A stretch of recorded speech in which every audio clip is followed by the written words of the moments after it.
Larry's not here today. I appreciate him kind of getting the ball going and getting me here today. And this is one of my favorite stories to tell, and it's appropriate, especially on Veterans Day. And I dedicate this to all veterans. This is a story about Jess Edmiston. Jess was a World War I veteran. When I met Jess, he was 108 years old, and he was alert and active right up until the end.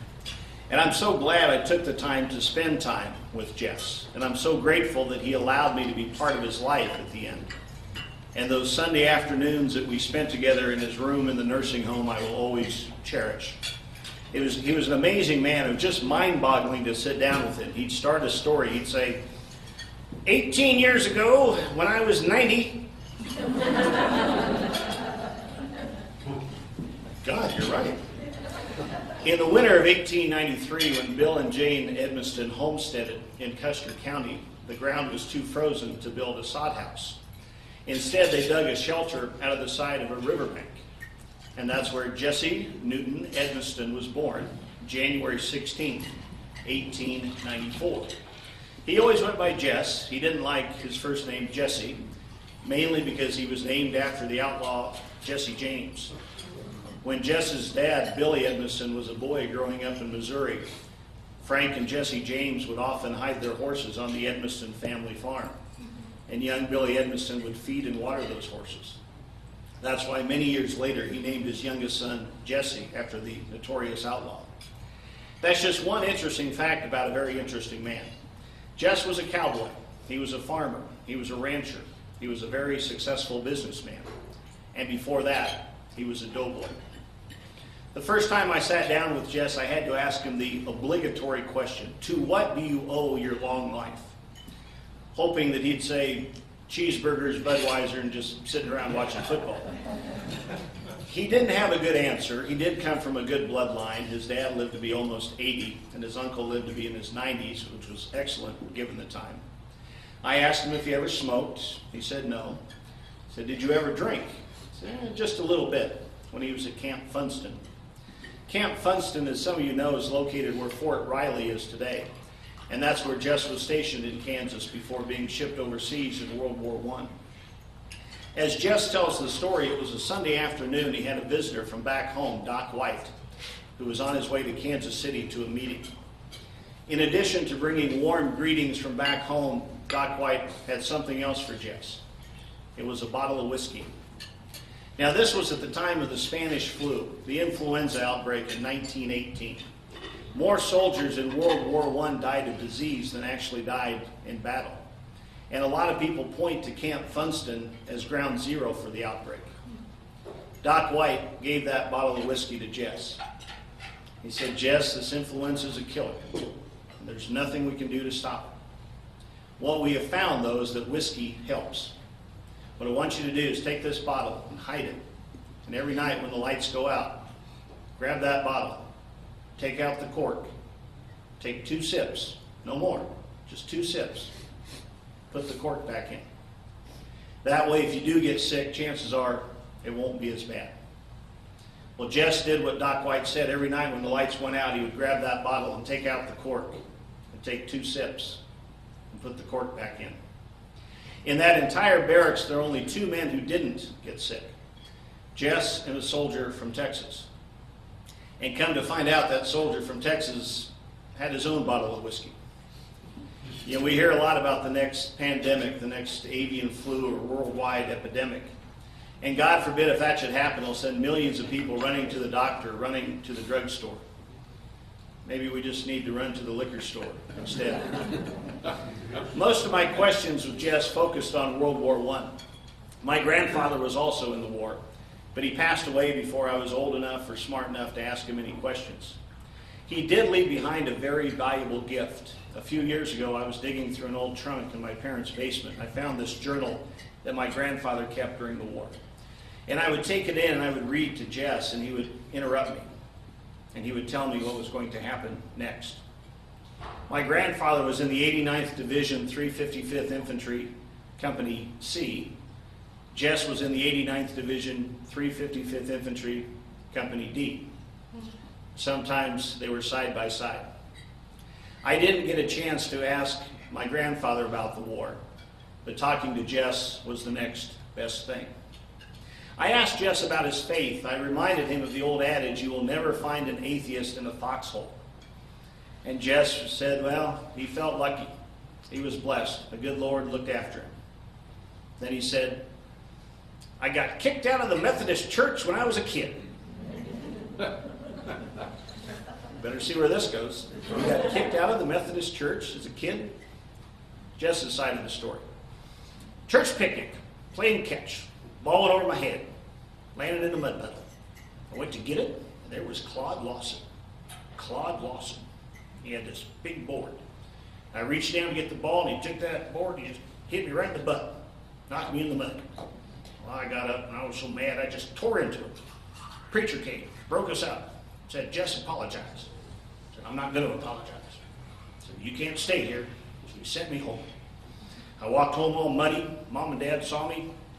I told them what happened. Mom said, you get back there and apologize. Dad said, the hell he will. Didn't do anything wrong. No need to apologize.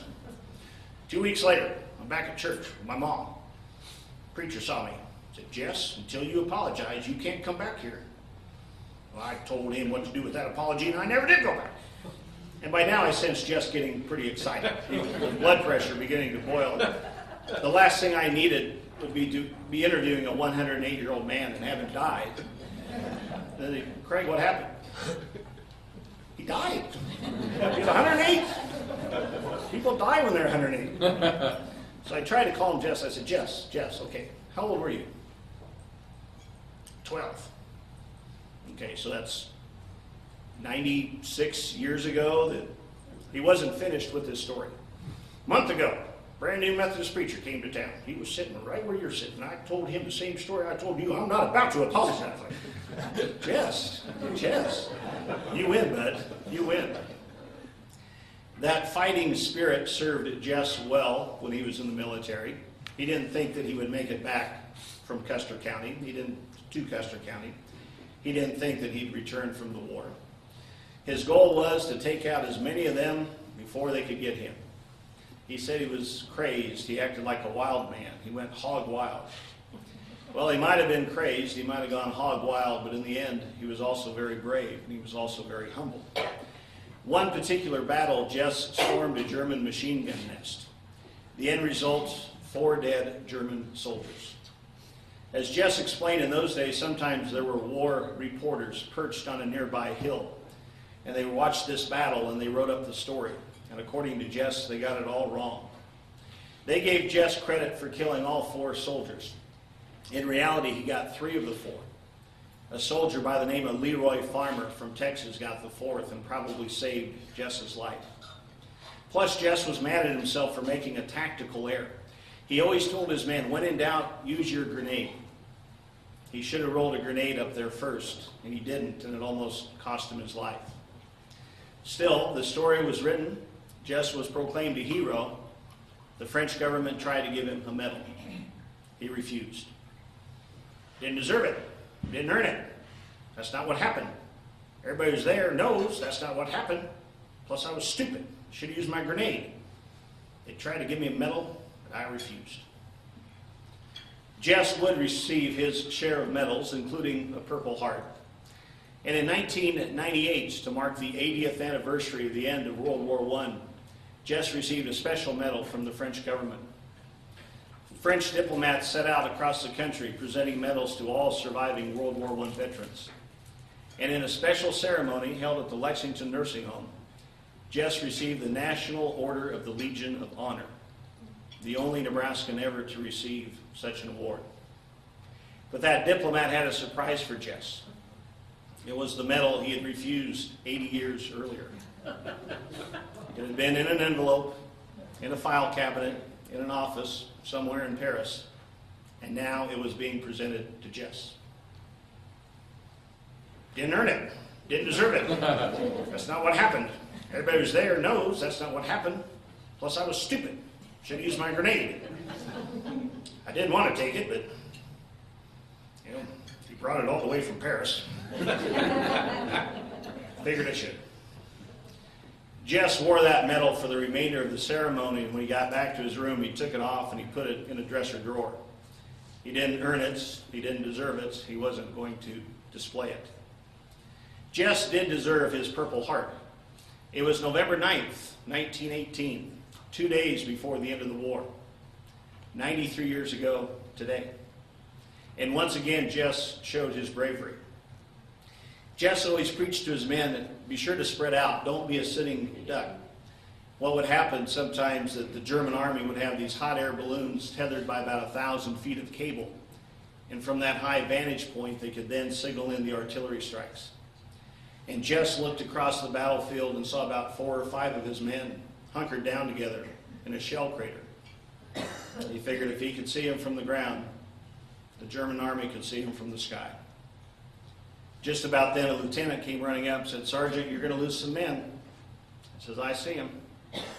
Jess left his trench and went running across the battlefield, dodging bullets, trying to get to those men, tell them to spread out.